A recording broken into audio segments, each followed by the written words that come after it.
Thursday where we belong, ladies and gentlemen. No ladies in this room unless you guys had some surgery done over the weekend that I didn't catch. Joined by Tricky Ricky. Nice tits, Scott.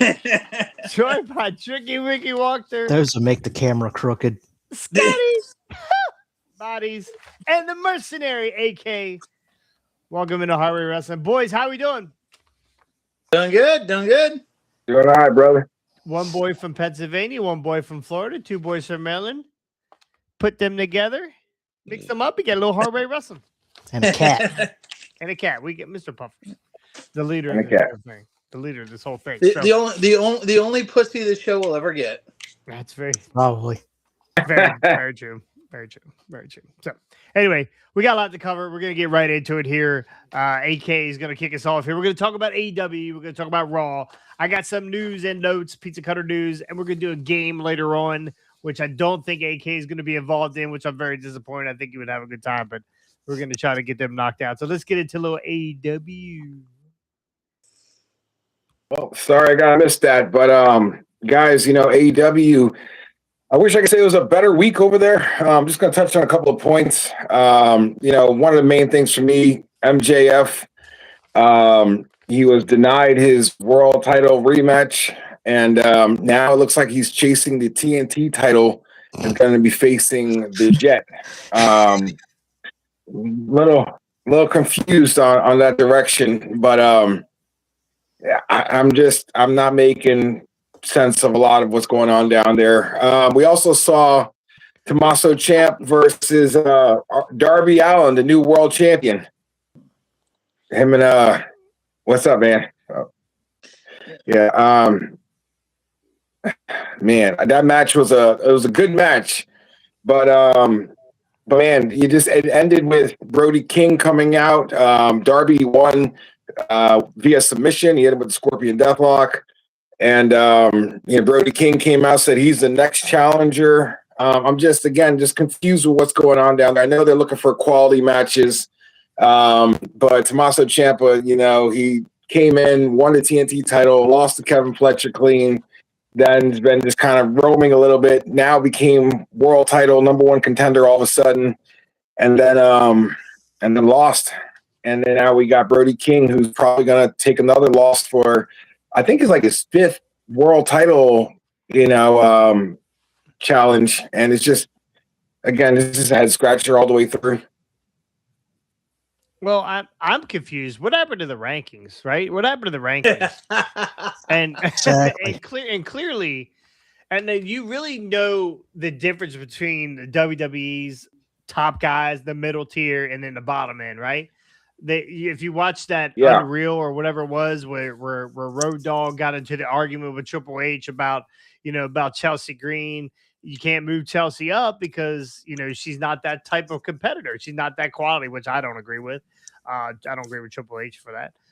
But if you have certain tiers of wrestlers, I love Brody Lee. He's not top tier. He's just not top tier. Brody King. Brody Lee. Yeah. RIP. But Brody King not top. MJF clearly the damn near the top of the mountain in AEW, and now he's down chasing the TNT title. I mean, I don't understand. Maybe Ricky or Scotty, you guys can explain to me what the thought is. We haven't been able to figure this whole Tony Khan booking system out yet. Like, what? I don't get it. I agree with you guys. MJF is world title tier.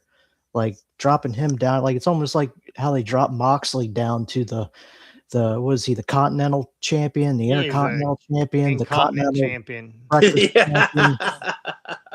Yeah. Like, it really doesn't make a lot of sense. There's too many titles in AEW. Way too many. Right, and that's fine. Listen, we're never going to get rid of the titles. People love titles. People love being champions. There's so many people on that roster at AEW, so there has to be that many titles, I guess. But there's so many mid-card titles. There should be plenty of mid-card people to go with those titles. You There's don't so need to many send. You don't mid-card need to send titles, your I don't top. know which one is which. You don't need to send Moxley down there. You don't need to send Offspray down there. You don't need to send any of your top tier guys. Leave them where they belong. We got Let them all Okada in face there each other too. up top. Yeah, right. Okada, and I know Scotty don't really care for Okada, but him and Take a Shit, they should all.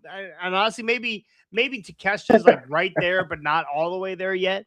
But there should be a clear line between the top and the middle and the bottom, and there's a clear line between the very top guy and the very bottom. And there is no middle. It doesn't feel like sometimes. Yeah. It's funny you said that because I was literally about to say the exact same thing. Like there is a clear top and there's a clear bottom, but there is nothing. There's no distinction in the middle. Everybody can float. That's from the whatever catering they want. table. Yeah, they can float from whatever they want to wherever they want on the card, and it's like no, like again, there are top tier, middle tier, bottom tier people, and you've got to keep your people in those lines. Now, if you want to move somebody up who has the potential to go from bottom tier to top tier, you have to kind of move them and work them up, and move them into the mid tier and work them through that rank first before you move them up to the top tier. But you can't drop somebody from the bottom tier all the way to the top tier, and you can't drop somebody from the top tier all the way to the bottom because they're like. If they are starting over completely from scratch, if a top tier guy is starting over completely from scratch, then it does, like, unless you're going to do the ladder climb again. But even then, it only works once you build them to a certain level. The ladder climb only works in that level. Like you can't have a top tier guy climb from the bottom. So Vince had dildos named for wrestlers. Tony Khan has darts with wrestler names on them, and he throws them at a board, and where they stick is what he goes with. No, and then he'd take a bump from Mr. Chow. No, even better. He's got little white baggies with everybody's name on them, and whatever baggie he wants to smoke that day is the guy that where he moves them. Like, so my thought, and I almost feel the same thing about the dartboard because there's so many top tier guys, I don't want to say top tier. There's so many decent wrestlers in AEW, and Scotty, I know you're not going to agree with this, but there are really some good performers. Maybe no, not I can agree. There's some good performers, but then you throw a dart and it misses the board completely, and you land on Kevin Knight and you put a fucking title on him. I don't. And again, there's so many good people to try to build and put stories around, and then Kevin Knight's mixed in here now, right? Yeah. Next thing you know, it's Speedball Bailey's going to turn on Kevin Knight. Spitball, right? Spitball. Well, that's because he killed Kyle Fletcher. Well, right. and that's the the problem too. That the other top guys are dead. Yeah, dead or injured. But you've got guys like Takeshita and you got guys like Takeshita and Fletcher who are like Takeshita is literally just about to cross that tier of mid tier. Like he's at the top of the mid tier, and he could be at the bottom of the top tier roster. Wasn't he recently the IWGP Heavyweight Champion? I believe so. Yeah. And so you've got a guy that is ready to cross into that tier. Friggin' Kyle Fletcher as well, even though he's injured right now. Kyle Fletcher is really on that cusp of being a top tier guy and making it into that next level. But because that whole middle section of guys just float back and forth and just rotate to whatever spot on the card they want to rotate to, they're not making new stars. The only star that really still is worth a damn in that company is MJF. And even now they're relegating him down to the mid tier. It's like, why? Why are you doing keep him where he needs to be. Keep him in contention for that title. Clearly they're not going to put MJF over here. Clearly they're going to they're giving somebody, they're going to give Kevin Knight the bump here, the rub using MJF, which to me makes zero sense. But that's are the they? last guy. Huh? But are they, with the way that things have been going, you don't know. They've been working on this like shock factor style of wrestling recently, and it's real like, WCW style, it's like almost like counteractive to what's going on in the programming, and even down to this Chris Jericho being with the Hurt Syndicate right now. Like they have a 6-man tag going on. He's calling on the Hurt Syndicate. So you got Ricochet and, you know, his little posse, the Demand, versus, you know, Hurt Syndicate and Jericho. And it's like, man, you're just piecing random people together at this point and trying to gain some views, opposed to, you know, telling us some really good storytelling with guys that can be pieced together properly, you know. And I like this Ospreay and Moxley thing that they're trying to build, but even on that, you know, Ospreay just took a loss last night to Mark Davis. You know, they have to stop the match because, you know, yeah.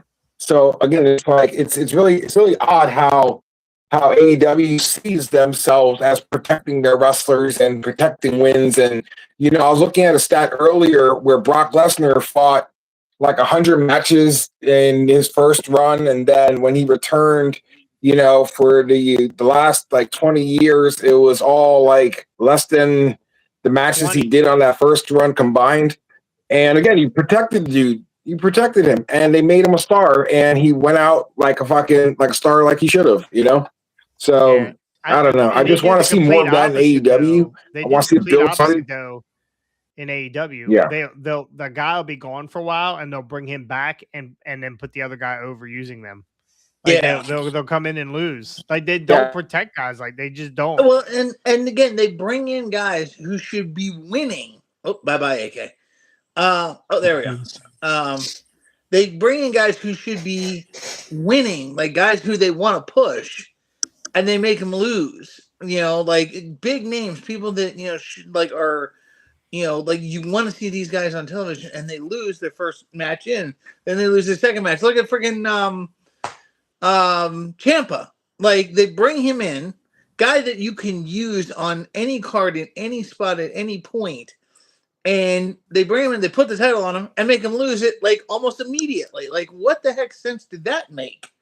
You know, to bring in a top tier guy that could be slotted. I mean, he's pretty well, in my view, he could be in the top tier, but he's also he lose that title too. I don't even remember. Was it Fletcher? Fletcher? Okay, yeah. Yeah. So again, but again, there was pointless to do that. If you wanted to build a thing where you could build Fletcher up and get him over, keep that belt on Ciampa for a little bit, have them feud back and forth, then put the title on Fletcher if you wanted to do that. Well, the problem is they give you pay-per-view championship matches every week, and it's not you got to build to your. That's why. And I'm never going to say that their pay-per-views are bad, because honestly, over the 5 or 6 years they've been around, I can only remember one or one and a half pay-per-views that weren't good. But I feel like their regular shows would be better if they found a way to build during the week, and then get to then to make the pay-per-views really pop with their 37 matches on that night.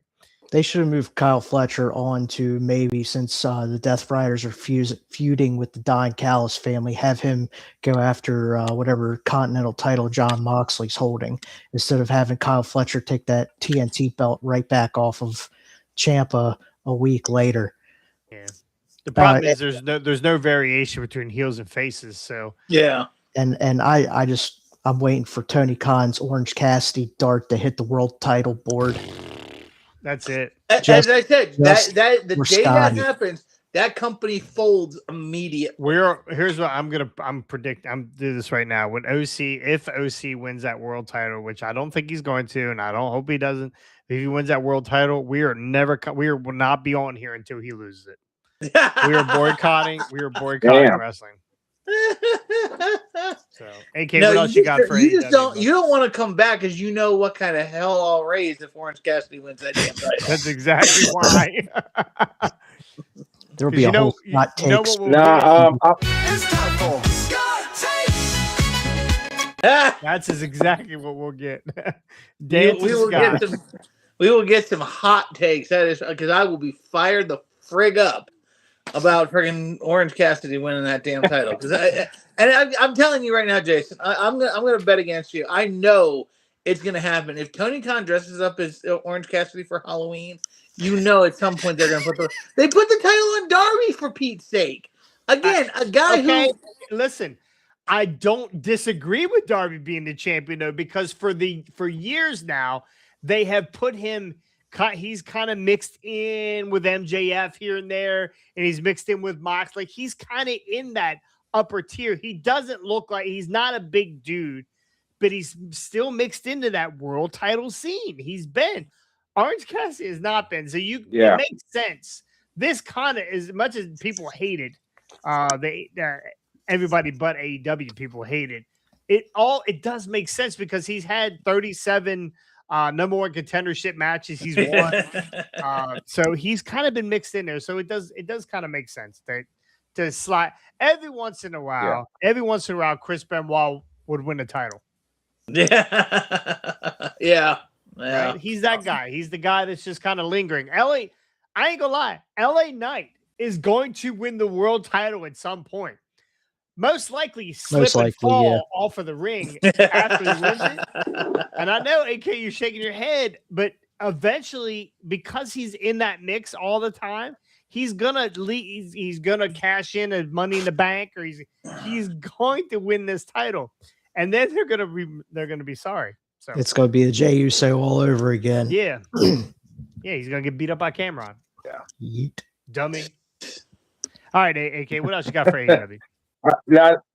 That's all I got for AEW. There was a lot more, just nothing that really stood out to me personally. No disrespect to all the AEW fans. I'm a fan of both. It's just this week Joe did not hit. Oh yeah, the return of Samoa Joe. I mean, look, AEW. I feel like we get these guys returning a lot. Joe's returned at least 6 or 7 times since the company's founding. So what was that show he was doing? It's not exciting. Yeah, he was filming Twisted Metal. Yeah. And that's another thing that, again, where the fuck's Hook? Huh? Yeah, where is Hook? Where is Hook? No, I give Tony credit for letting these guys do certain outside projects, because I know that's why Edge was off for so long. Because he was all filming a TV show, or a movie or something. I just know he was filming something. So good on him for letting these guys do that. But at the same time, yes, the old promoters would let some of the top stars go to Japan, for 3-4 week runs, stuff like that. I get that, but at the same time, sometimes you need to have the reign on your stars and say, look. I appreciate what you're doing. I'm glad you want to do something outside the business, but I need you here for this. And like you said, AK, there's so many guys that just keep coming back and coming back and coming back. We've seen the return of so many guys over and over and over again, and it's not special anymore. I'm okay with these older guys disappearing for a while there because it keeps them healthy. The older guys, yes, yeah. But at the same time, again, you don't have to do a match every night in the ring. Edge and Christian don't have to do matches every night in the ring. They can come out there and be involved in stuff and be, continually getting their angles over and building up to whatever next pay-per-view match they're going to do without having to always be physical. And that's the thing, but when we don't see them, the case in point, the FTR Edge and Christian feud, all of a sudden, Ed says he's got to rush home because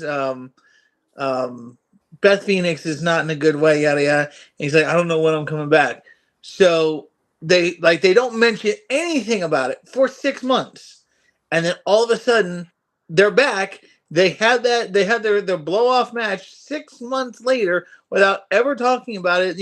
Edge and Christian come back to this big pop of them being back, and yet there was nothing ever explained. It just it died, then it was back, then it was over. So let me ask you this. Let me ask you this, and then we'll move on because AK's got to get out of here.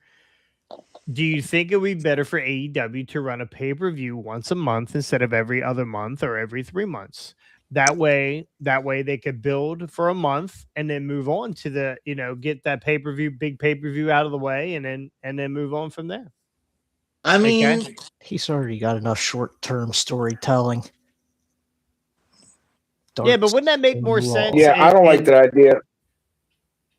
And I think it makes a lot of sense because again, that's what Vince had to do. Like, I just got finished listening to Bret Hart's autobiography, and like, it's not just a lesson about Bret Hart, but it's interesting to hear the progression of the time that Bret was there, and the fact that they went from WrestleMania to Rumble to Survivor Series to Summer to the Big Five that we knew growing up, and then adding in the extra pay-per-views to cover the extra months that weren't the big shows, but still having the big shows, the big blow-off shows to kind of keep things going, and then had the little ones to keep the story fun. I've always liked that idea, and when WWE kind of stopped doing certain things, like in that way, like, I mean, they still do the monthly pay-per-views, but it's like they've kind of gone off of that, like, because the stories don't always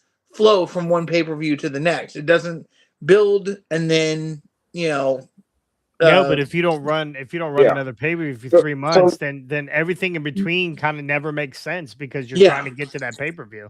Yeah, exactly. Yeah, so that's where I agree and disagree at the same time. Like, I believe that, like, you should go to that old WWF structure of having your in your house in between. Remember all the in your houses in between those major events, right? Like in between King of the Ring and Survivor Series and all that. So if you do that, to do the pushing matches, right? Like, so what we're seeing happen now, it's like 3 months till pay-per-view, and that's not the blow off yet. And then something happens where the story drops off or it doesn't like end properly. Like, we've had a couple stories end well, but most of them don't. Like, they just kind of like crash and burn halfway through. So it's like, if you were to have your filler pay-per-views, then you can at least give them a little back and forth. Like, hey, the heel goes over dirty, then you can like classic storytelling in there. But again, I don't like a lot of the scheduling in the AEW programming either. Like, we talk about how WWE guys are like, oh, the part-timers and stuff like that. But it's like, hey, a lot of these guys you'll see on TV for 3 shows in a row, then they go missing for another like month, and then they're back as if they didn't miss that time lapse. And it doesn't keep anybody fully relevant. Like where is Swerve right now? Yeah. Where's Swerve? Yeah, no idea. Where's Hangman? Yeah, Swerve no idea. Swerve's in his house. Just chilling. But somebody's house burnt down probably. But they take these guys off TV so rapidly, you just don't know where the fuck happens. All right, AK is gonna get out of here. There's too many of them. There's too many people. Real quick, on the count of 3, your favorite King of the Ring winner. 1, 2, 3. Austin. Mabel. Who said? Would you say, AK? I said Brett. Okay. What was yours, Scotty? Austin. Okay, and Ricky. Austin. You guys are missing out. Mabel was the bomb. Yeah. He liked to drop the all right, bomb guys, on I'm out. face. See you. Okay. We'll see you next week, buddy. AK, the mercenary. There we go. The mercenary. All right. Let's get into Raw. You want to get into Raw? Let's get into Raw. Let's do Raw. First Raw after Mania kicked off with the ruler, Obafemi, and he comes out, says the ruler has arrived. Do it, Scotty. Boom, boom, boom, boom. Oh, Ricky's got a pretty good ruler. That must be that bad shoulder that makes it look so good. Could be. So Oba does the bike drop. He got the big rub from Brock. Crowd went crazy. They love Oba. He's going to be a world champion probably by the end of this year, in my opinion. Book it. I don't know if it'll be this year. But I don't see him winning the Rumble. Yeah. Right? Yeah. Just going on to Mania next year and giving him a huge moment there. Yeah, I was going to say, I don't see it anytime this year. Again, give him a chance to kind of build and grow a little bit on the main roster before you put the title on. But yeah, it'd be pretty cool for Randy to win that title, and then Oba to take it off for Randy. Yep. We get to our first match of the night. Rhea and Io Sky defeat the Kabuki Warriors. They killed Kairi Sane in this. She dead. They killed her. Io Sky landed on her fucking head again. Again. Oh my. Yeah. Yeah, she got right back up this time too. Milan so hard. Yeah, we love her long time. Milan She definitely can cuss long time. We made me long time. Milan long time. Yeah, she landed almost vertical on her neck, but she got now it's in her head. Now it's in her head. Again, we discussed it. And you screw up one time like that, and then you're like, as soon as she hit the rope, I knew exactly what she was doing, and like it was like slow motion for me. I was holding my breath. Yeah, because now she's looking for a different angle to come out of, and you know the whole Jey Uso where he comes a little sideways. She's landing on Kairi Sane, who's like half her size. Half her size, yeah. Yeah, and Io's not big at all. So nope. I don't know. So then we get backstage. Javon Evans tells Penta they still after the Intercontinental title, and we get the introduction of former NXT champion Ethan Page, but not chubby Ethan Page. Oh yeah, again, I'm not a fan. I love me some chubby Ethan Page. Were you guys all with it? Were you with me, Scotty, when I talked to him? Yes, dude. It was a toy show. We were all there. I couldn't remember if we were all together for that. Yes, you said he looked like Winter's dad or somebody. Spitting Image, right? Spitting Image. And I actually, for those who don't know, we went to a toy show. It was did we work that toy show? Or we just went. No, we just went. We all went. Okay. Yeah. That was our first. That was the first time, right? That was the first time I'd been to the Maryland Toy Expo. Great show. They're great guys. They run a hell of a show out there. They had Danhausen and Ethan Page side by side. Of course, you know Ricky took his pants off. He only takes his pants off for different people. Io Sky and Danhausen. He loves both of them. And with Danhausen's paint, kind of makes him look like Io sometimes. So we're talking to. I think we talked to Ethan first. I can't remember, but we talked to Ethan second because Danhausen's line was way longer. Yeah, we got Danhausen's auto and I got to talk to him for a second and get pictures. Then we went over to Ethan Page, and I said, I'm gonna be honest with you, I much prefer chubby Ethan Page, and he looked at me like he was gonna call security, and I tried to get him to say there's what did I try to get him to say? There's no play. There, you said the only way is the hard way. Yes, the only way is the hard. I'm not gonna say that. Exactly. Okay, skinny Ethan Page. So we get the announcement that Ethan Page will face Javon Evans later on in the show. CM Punk comes out and he talks about his jacket that he wore at Mania with the names of all the friends and mentors that had died this past year. And then he said he's still the best in the world, even though it wasn't his night, and he will stay ready because you never know when a championship opportunity will fall out of the sky. As he's leaving, Cody comes out. Text messages and said that he feels like the loser because he was, punt kicked in the head by Randy Orton. His eye was like black and half matted shut. And Cody basically told Punk, just say when you want that title shot.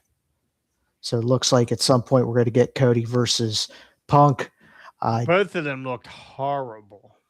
Punk always looks like he hasn't slept in days. And Cody's eye was he got the worst pink eye I've ever seen. Yeah. I don't want to see Punk and Cody. I want to see Randy get his damn title back. Yeah. Finally. Well, and again, if Randy does beat Cody, they could move on to Punk at some point, Punk and Cody for non-title. But I don't think they're going to do that. But I do like so far the post-Mania, we're getting some crossover between shows. Yeah. As you'll see later on. It just something really funny. You said, I just got this mental image when you said a title shot could fall out of the sky. All of a sudden, the only thing I could think of was just Cody just dropping from the lights, flat face first in the middle of the ring. Like Owen. No. Not that. No. Not like that, but just like, the Looney Tunes splat in the middle of the ring. Cody just drops out of the sky. Like, I don't know. That just gave me a mental image. So something funny. Continue. Watch too many Looney Tunes. Yes, I have been. And we get Finn Balor said he expected Dom to turn on him, but didn't expect JD McDonough. That's Woody Woodpecker, I know. Yes. to follow suit, which we'll see them in a match later on. Ethan Page defeats Javon Evans in his Raw debut. After the match, Rusev shows up, or actually during the match, Rusev shows up and distracts Javon Evans, which leads to Ethan Page getting the victory, and then Rusev puts Javon in the Accolade after, which leads to Penta coming out to make the save. Rusev kicks Penta's ass too, and Ethan Page is just like, you know what? It's all yours. That's all yours, buddy. Fun. I'm out of here. Thank you. So there's your Rusev update for our guy who was at FTW, who was always on the Rusev lot. Any word on Rusev? Yes. Yeah. There he is. There you go. He took a swipe at Javon Evans. Yep. Next we get Liv Morgan. So, very, very, very quickly, like, how do you think this will play out? Like, I think this could be an interesting big man, little man match with Javon versus Rusev, and like they could play this out for a little bit and kind of have a small little feud going. I don't know. What do you think? This is a good test. This is a good test for Javon. I mean, this is not what he's like. This is two different styles of wrestling. They're total strength versus, you know, some dude is bouncing off of all agility. Yeah, but I think it could be an interesting little, because like in a lot of ways, like I'm glad Ethan's the one getting the title shot. Hopefully he gets the belt. I think it would be interesting, and then they can put Javon against Ethan later, and I think that would also be another good little. But to kind of give something to distract Javon, it's filler matches until they could. So Penta can defend the IC title at AAA a little bit too. I got it. Javon Evans, super athletic and flexible. Rusev not. Rusev needs to even the score. Hot flexible wife. There you go. Book it. All right, moving on. We got Liv Morgan, and the Judgment Day comes out to celebrate the world title win, and we are interrupted by NXT Sol Ruka. Looked so good, by the way. Yeah, she gives me Lita vibes with the way she dresses. Kind of, like she's dirty. Just more athletic. Yeah. I love her and Lyra shop at the same underwear store. Yeah, but at least hers gets washed out by that salt water she surfs in. That's true. So we get a non-title match between Liv and Sol Ruka. Very good match. Very good showing for Sol Ruka. And Liv does retain with interference from Zarya, who runs her into the ring post on the outside. Pretty stiff. And I like the spot where she reversed out of the Oblivion. Yeah. Did you see NXT where Zarya threw through back of her head, missed front of the second one of the tables. Yeah, I saw Spike Dudley all over again. Yeah, like it's interesting because the view, like there's a view from the top where it's like looking down, and Sol's going. I'm like, oh, they freeze. The picture I saw was a freeze frame. Holy cow, that did not look good. Like that was. Ugh. Well, if it wasn't the finish, it was gonna be. Yeah. They air a tribute video to Brock Lesnar, and I don't know if you guys saw there was an interview with Rusev's hot flexible wife that says that she thinks that Saudi will dish out a price to be paid to have Brock wrestle one more time over in Saudi. And I kind of agree. I kind of think maybe the price is right. Brock will do one more match. I don't know. And this is something else that's very interesting to me is like, again, Brock is in control of his own destiny. Yes, he'll take the money, but I also think like if he's done with the business at this point and he's never been somebody that's been about wrestling and you know, being around the whole deal. So I feel like he's one of those people that's like, you know what? Screw it. Like, yes, I can get a bunch of money, but I'd rather be in Saskatoon shooting a bear. Like, I agree with Scotty. I think this is how he wanted to go out. Yeah, I don't think he comes back. This is I not. think he's This done. is not Brock. Brock is not that guy that's like. What's he gonna do? Lose twice in a row? Yeah, exactly. Never know. Never know what. Never say never. Never say never. Yes, that's true. Never say never. Yeah, you're right. Though he's That definitely doesn't work hunting for moose me, in Manitoba right brother. now. Oh, God damn it! I missed my fucking. Hold on a sec. I gotta get my page back up since a fucking ad came up and I clicked Speaking off of Paige, she was in the crowd with Brie damn and so. Nikki Bella, looking really good, looking just like a Bella twin. Tail. Oh, I hope the Bella twins turn on each other. It's not gonna happen, buddy. That would ruin Thanksgiving. Oh, and did you guys see the whole? Johnny Ace already did that, but that's Did you see the whole front row was green shirt guy gear? Yes, that was hysterical. It took him long enough to do that. I know, but this guy's got a hell of a following. All right, let's see. You got the page back up here. God damn fucking ads. Hold on a second. Calm down, Bob. They pop up right That's the sugars talking. That's the sugars talking. All right, let me make sure. Every time I click on something pops up in the way. Anyway, while you're doing that, I'll give you a little bit of pizza cutter news before we get into pizza cutter news. All right, here we go. Now I'm back. Okay, all right. Save your spot. All right, then we got Paul Heyman comes out with the vision, and went on to talk about the production team and how Brock should be moved from the now to the forever part of the entrance because he's the baddest motherfucker in WWE I think history. you just had a Paul Heyman meltdown there a second ago, like he had on the microphone. Those idiots, cocksuckers in the back, like he was mad. Yeah, he was. I loved it. Mad. I saw this clip and I absolutely loved the whole thing. Like I love Paul's promos are honestly like if there's two promos I really want to see at all times, maybe three. I'll say three. Punk's, Paul Heyman's, and Roman's. I will give Roman credit. He's gotten better on the mic. He's still not perfect, but him and Punk having the back and forth with each other was good and showed that Roman can hang and be on it, be on his own on the mic. So Punk, Roman, and Heyman are three promos that I would always go out of my way to see. Yeah. Braun Breaker then comes out and talks about ruining Seth Rollins' WrestleMania 42 moment.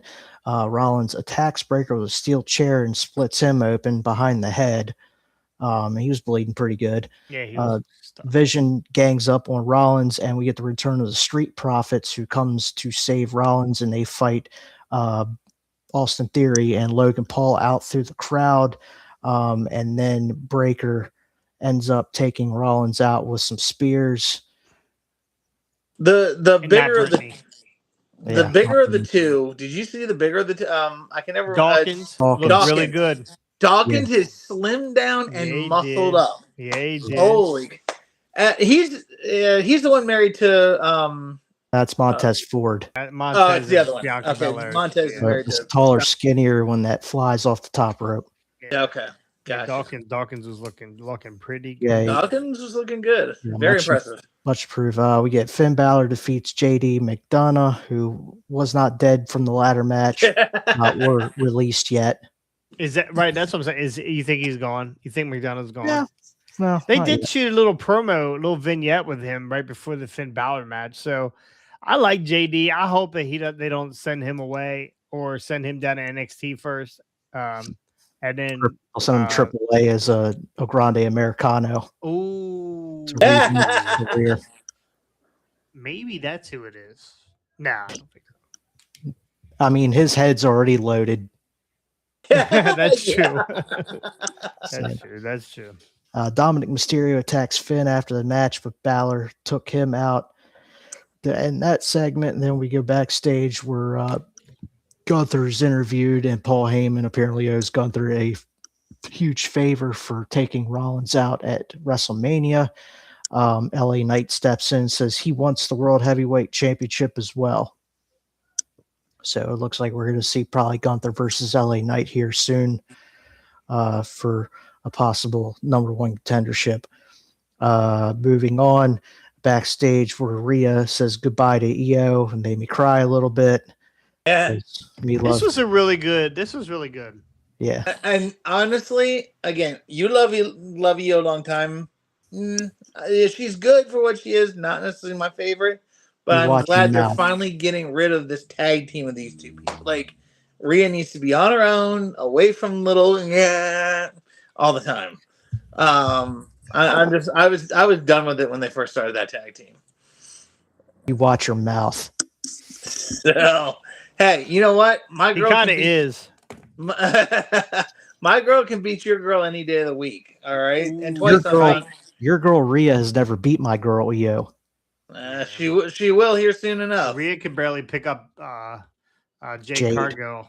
So So then Liv Morgan is staring at Rhea as she walks away. And they kind of look at each other. Then we get world champ Roman shows up. He walks through Gorilla. The Usos are there waiting for him. He's getting ready to step through the curtain. He asks them to come out with him. So you get the OG bloodline there, minus Sami Zayn. Roman asks them, or basically says that with the 4 years they were together, they dominated WWE. He's not asking them to serve him, but to be his blood and stand by him. Jimmy Uso says Roman will always be their tribal chief. They put up the ones. Acknowledge me. And the Samoan werewolf Jacob Fatu comes out. That's kind of out of nowhere and surprising. yeah, look like AEW booking to me. Yeah, filler Backlash pay-per-view, it looks like. So he basically says he wants all the high dollar shit that Roman has and to be able to take care of his family and his probably, he got 11 kids, 7 kids, something like that. Another whole family tree. And he challenges Roman to a match or a world title match, saying that he needs that world title. And Roman said he'd give Fatu a week to think about it, and then he'll give his answer on next week's Raw. Yeah. And that was Raw. That was Raw. Kind of, I don't know. Not the greatest Raw. For stories having to start over, I don't know. Could have been a little bit more. Well, and again, like, to me, the other thing that kind of bothered me is there was, like, the one thing that bothered me is the way they introduced Ethan. Like, okay, you're going to bring somebody up from NXT, somebody that's got a lot of name, a lot of face, not just from his time in AEW, but from his time in NXT. And, like, he really got over big down there. And you're going to just kind of do it in a backstage promo. Like, why not just have him come out on, like, have a, how he wrestled Javon Evans. They wrestled him, but I'm just saying, like, have it be like have it set up in the ring where it's like, mystery opponent comes out, who give me an opponent or give me something, and they then have Ethan Page come out to a lot of fanfare or whatever, like, I don't know. I just like, well, for him to be all right. So for him to be the mystery guy against Javon Evans, that means that the crowd should cheer him when he comes out, and that's not what they want. True. Well, in a way, yes. In a way, no. Like, you can, like, Javon Evans gets a mystery partner, but in a lot of ways, you can still have a heel come out and get booed and whatnot, because again, like, you're setting it. You can set it up in such a way where it's like, all right, like, because Ethan can get heat in the freaking snowstorm. Just like watching what he did with that North American title, which was hysterical, and he put the Canadian flag on it and everything. That was beautiful heat right there. Yeah. So I think you could still do that in such a way where it's like, all right, you know what? Have this guy come out and start getting booed right off the bat because of, like, who he is and what he can, and his talking ability and everything. So I don't know. I just think it'd be. I still think it would be better if they had introduced Ethan that way a little bit more. But I mean, what do I know? I'm not. I'm sitting in a chair with arms. I'm an armchair booker. What do I know? There you go. Better than most. I'm sure. Better than most. All right, let's we're not gonna have a lot of time. We're gonna try to get through this pizza cutter news. We'll save the game for next time. That way AK can be involved here. But let's get into a little pizza cutter news.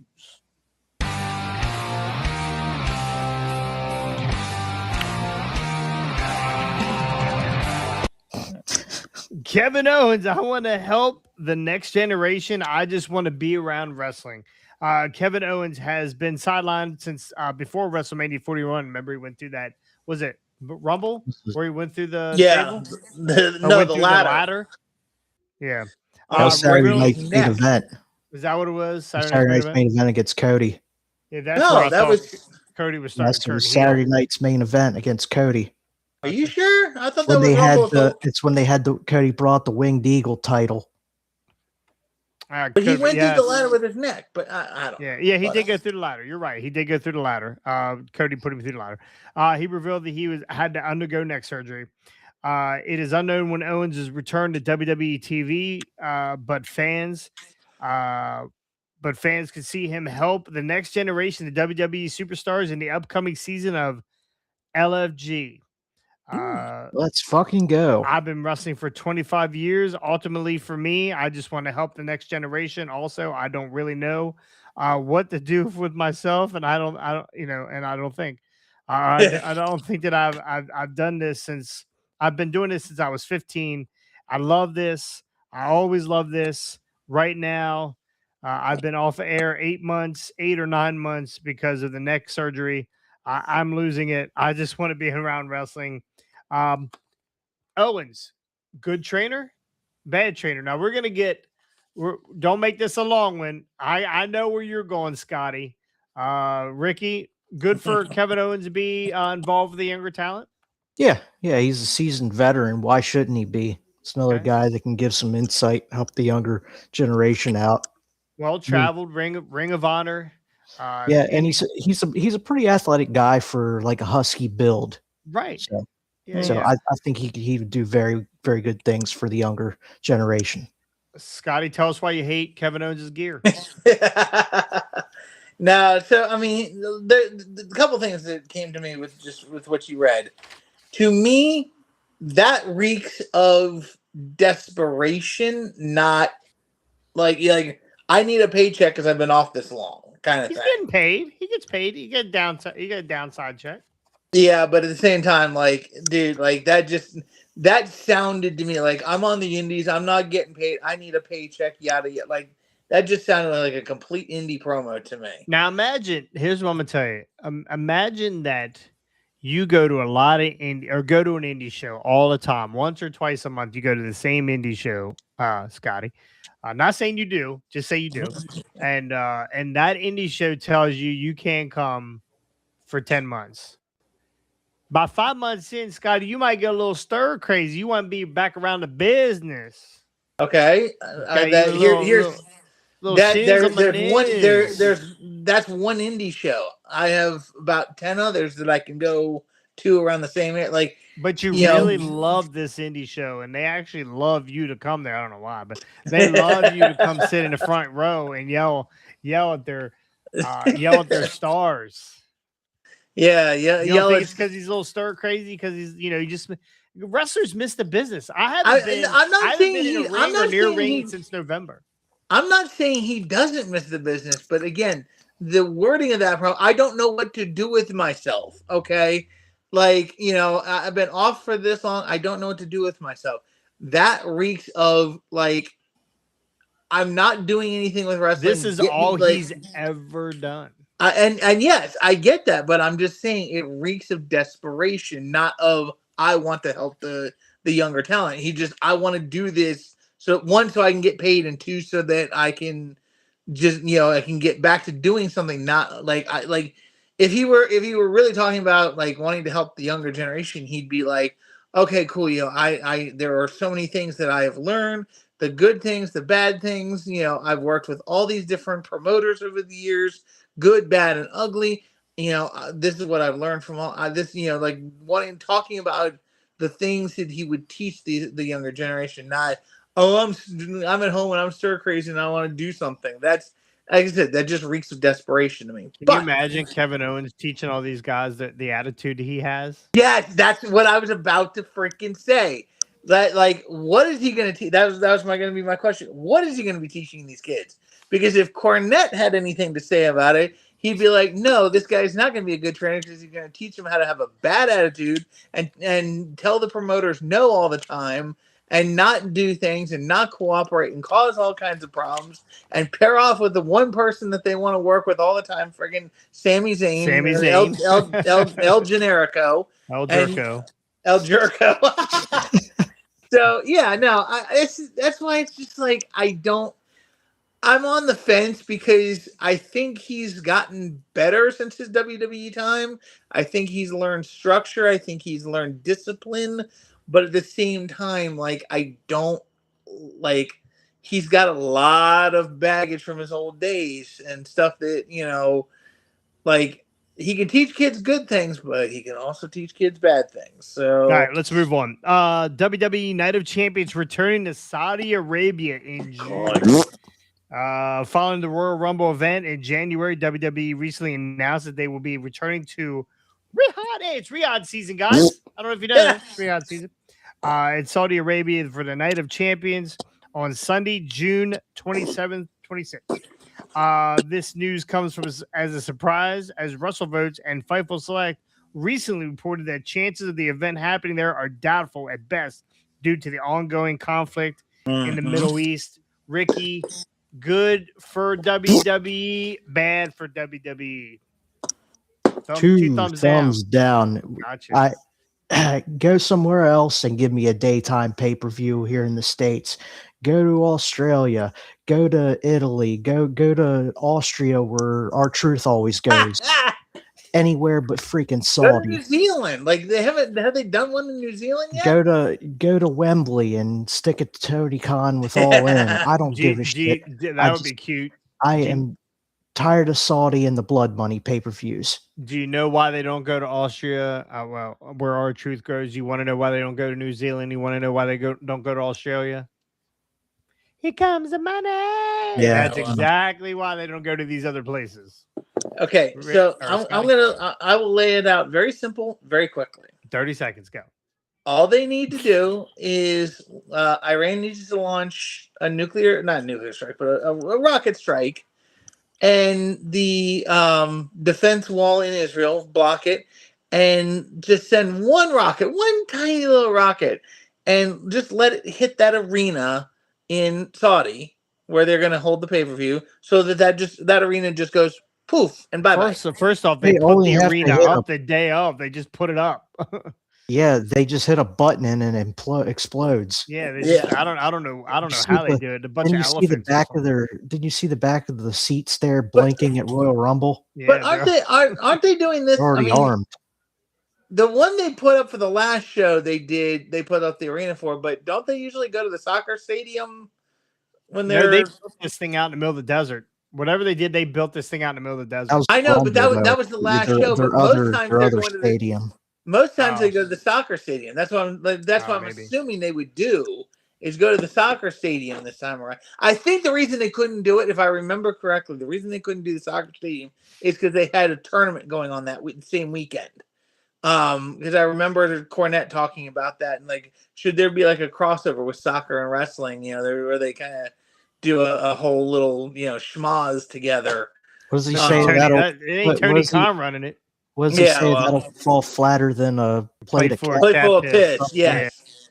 But no, like, all they got to do is just level the soccer stadium, one little rocket. It's not going to hurt anybody else. Just level the soccer stadium, and sorry, we're not doing it anymore. You know, we don't have the money to bring all the equipment over and yada yada. So, Scotty, what if you played soccer and this was the only soccer place that you ever played? Don't get him on a rant. All right, we're going to let's move on. Piggyback off of that, WWE WrestleMania 43 Saudi Arabia. Riyadh season, boys. Possible dates, event format revealed. Saudi Arabia reportedly remained the host of WrestleMania 43.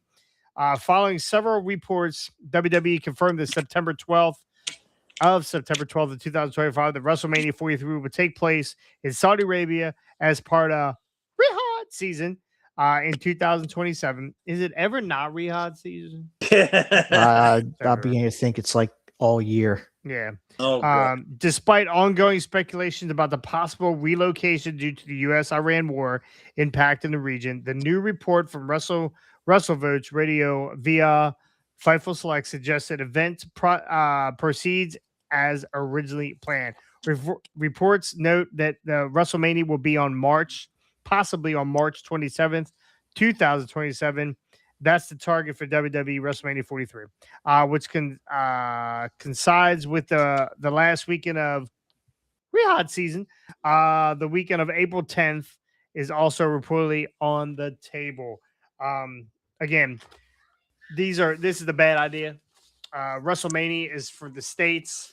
I don't think you should take it out of the States. I know it's a ton of money, but it is dangerous for people to be traveling at any point, really, because people are nuts. And what bigger impact would it make on the U.S. by attacking America's pastime, professional wrestling? yeah. Or what if like your roster just boycotts it in general? Are you going to have a catering table mania? I mean, they get paid way too much money.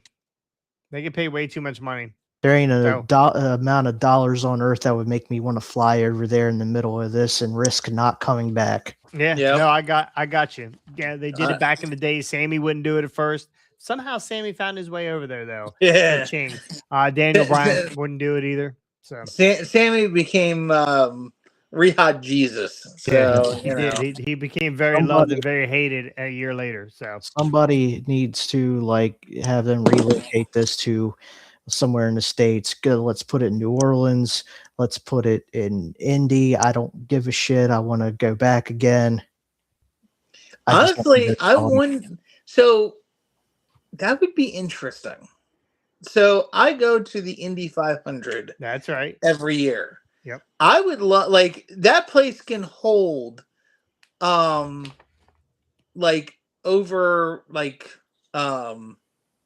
300,000 people. They're not going to do it at that racetrack. They could. They'll do it at Lincoln or Lucas Oil. Yeah, Lucas Oil Stadium is where they'll do it.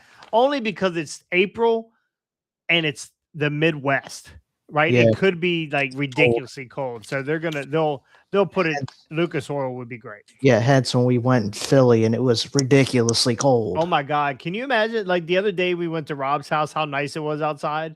And 2 years before that, we were freezing our gabons off. Yeah. With heated jackets on. Mine was dead before the first match. Anyway. Mine didn't make it much further after. Last story, CM Punk is not expected to face legal action following a WrestleMania 42 weekend incident where he knocked a fan's phone down. With the individual involved stating he has no plans to sue and only wants an apology. Good luck. It took CM Punk 15 years to apologize to Saudi Arabia. The situation did not escalate further after security intervened and the fan acknowledged the timing amidst Punk lost to Roman, leaving the matter unlikely to progress unless Punk responds. Now, we see this all the time with fans getting a little too close, video and trying to get autographs and that kind of stuff. The guy was holding a camera and he was talking, but he wasn't. I didn't feel like he was endangering anybody. I feel Bailey like there. It was Bailey, yeah. So, he kept calling her Biley or Beely or whatever. He didn't even have her name right. The fan did. But I think there's a lot of this stuff that gets out of hand. Fans get a little too close sometime, and then they have to be dealt with. I don't think this guy just had his camera up. He was videotaping actual stars, right? CM Punk, Bailey, CM Punk's wife, right? And God knows who else was there at the time. So when you're a star or where you're in the limelight like that, there's some of that has got to, your privacy is not your privacy, right? It's not. The guy didn't show up in your bathroom taking video. He didn't show up, at the could have happened at the grocery store too. This stuff happens all the time. Do you guys think that CM Punk was a little over the line here? Wasn't there an incident at WrestleCon where some dude grabbed Cora Jade's ass or something? Yeah, I was sorry. I said I was sorry. Yeah. And you said it would have been me that got arrested and thrown out. Absolutely would have been arrested. Yeah. I mean, that's different. Somebody actually physically put their hands on Cora Jade. Don't blame them. But put their hands on Cora Jade. This guy just was videoing, and Punk went up and knocked the phone out of his hand. But here's the other thing. He wasn't just videoing, he was also yelling. And no, he wasn't yelling. He wasn't yelling. He was just saying, "We love you, Bailey," or whatever he was calling her, and they were like, "Hey, guy," I think Bailey or somebody must have said, "Hey, just can you stop for a minute?" And Punk just took it amongst himself. Those guys have security. Yeah.